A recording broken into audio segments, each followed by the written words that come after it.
HEC take में दोस्तों खुशामदीद। आज हमारा टॉपिक है वर्क एट हाइट के कंट्रोल मेजर्स के। वर्क एट हाइट में हमें क्या क्या प्रिकॉशन लेनी चाहिए। पहली बात फर्स्ट क्या वर्क एट हाइट अगर पॉसिबल हो तो उसको आप ग्राउंड लेवल पे करें एज़ पर पॉसिबल हो तो।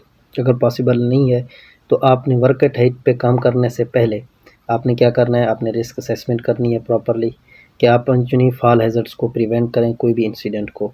अगर आप स्कैफोल्डिंग यूज़ कर रहे हैं तो स्कैफोल्डिंग को अपने टॉय बोर्ड से लेके आपने उसके गार्ड रेल तक उसको चेक करना है कि उसके सारी चीज़ें ओके हैं, हैंड रेल्स, उसके टॉय बोर्ड, उसका ब्रेसिंग, उसकी जो नहीं गार्ड रेल्स वगैरह हैं कि नहीं है। फिर आपने हार्नेस यूज़ करना है और सेफ्टी नेट भी यूज़ करना है। अगर फॉल हैज़र्ड हो भी जाए तो उसको अपने कंट्रोल करना है। उसके बाद ये है कि कहीं पे क्या है कि आप अगर रूफ़ पे काम कर रहे हैं तो आपने रूफ़ पे काम कर रहे हैं तो आपने क्या फॉल रेस्ट सिस्टम वगैरह यूज़ करना चाहिए। अगर आप लैडर यूज़ कर रहे हैं तो लैडर में आप 3 पॉइंट ऑफ कांटेक्ट रखना चाहिए, साथ में कोई सामान नहीं लेके जाना चाहिए। आप कहीं भी अगर स्कैफोल्ड आपका लगा हुआ है तो वो थर्ड पार्टी सर्टिफाइड होनी चाहिए, या कोई भी बंदा उसको लगा रहा है तो वो सर्टिफाइड होना चाहिए और इंस्पेक्टेड होना चाहिए, टैग लगा होना चाहिए, ठीक है।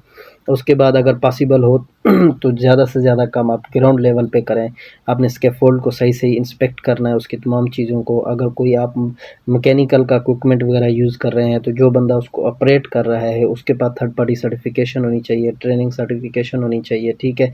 वो ऑपरेटर का sir third party training certification होनी चाहिए और जितनी उसकी कैपेसिटी की लिमिट है उसको देखना चाहिए। अगर कहीं पे आप उसको ऑपरेट कर रहे हैं तो उसकी ग्राउंड लेवल को भी देखना चाहिए कि ग्राउंड लेवल अप डाउन नहीं है, उसको चेक करना चाहिए। आपका जो सॉइल है, जो ज़मीन है, वो भी कहीं ज़्यादा अप डाउन की वजह से क्या होता है वो लोड को बेयर नहीं कर सकता।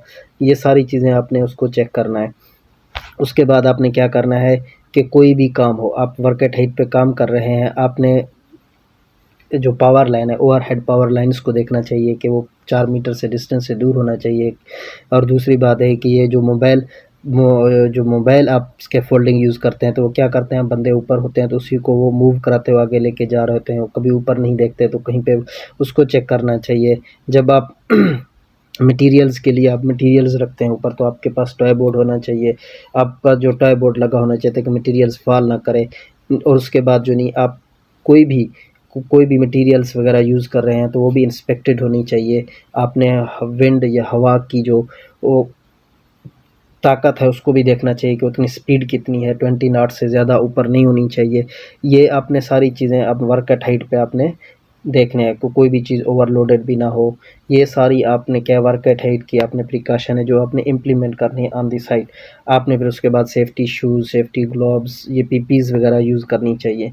और उसको जो भी आपने रिस्क असेसमेंट किया है उसको आपने फॉलो अप करना है कि क्या वो एज़ पर आपके MSRA और रिस्क असेसमेंट के मुताबिक आप काम चल रहा है कि नहीं चल रहा।